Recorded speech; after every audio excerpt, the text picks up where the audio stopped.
ঠাকুরের সহিত ঘাটের সিঁড়িতে নামিতে নামিতে ঠাকুরকে জিজ্ঞাসা করিলাম, ওই সাধু আপনাকে কেন বাচ্চা বলিলেন?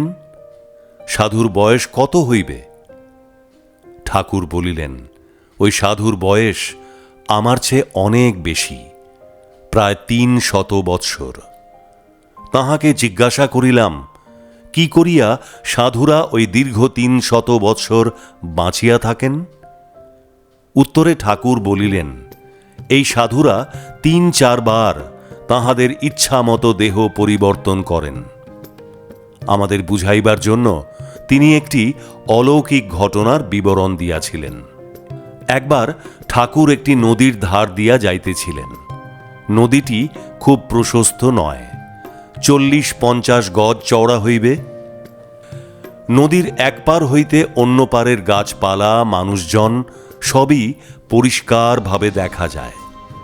ঠাকুর দেখিলেন, নদীর পাড় দিয়া একজন বৃদ্ধ কমণ্ডলু হস্তে যাইতেছেন। সাধু জলের দিকে এমনভাবে তাকাইয়া যাইতেছেন যে দেখিয়া মনে হইল তিনি নদীতে কিছু অনুসন্ধান করিতেছেন।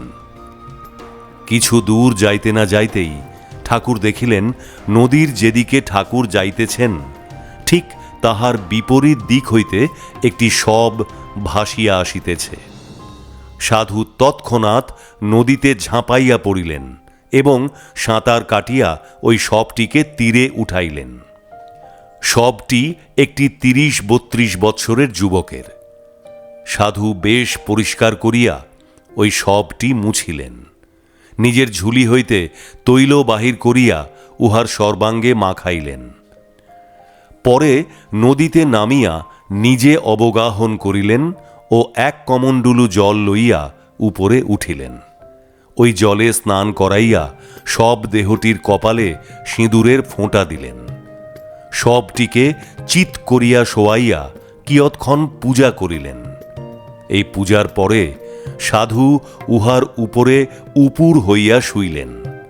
তিনি উহার হাতের সহিত হাত, পায়ের সহিত পা এবং শরীরের সহিত শরীর মিলাইয়া পড়িয়া রহিলেন। প্রায় আধ ঘণ্টা পরে নিম্নের শবটি প্রাণবন্ত হয়ে উঠিল এবং সাধুর শরীর একটি নিষ্প্রাণ শবে পরিণত হইল।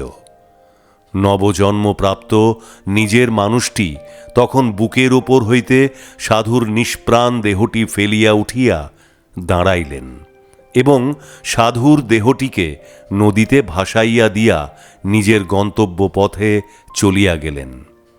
এই সাধুরা বার্ধক্যে দেহ অকর্মণ্য হইলে দেহ পরিবর্তন করিয়া ২-৩ শত বৎসর বাঁচিয়া থাকেন।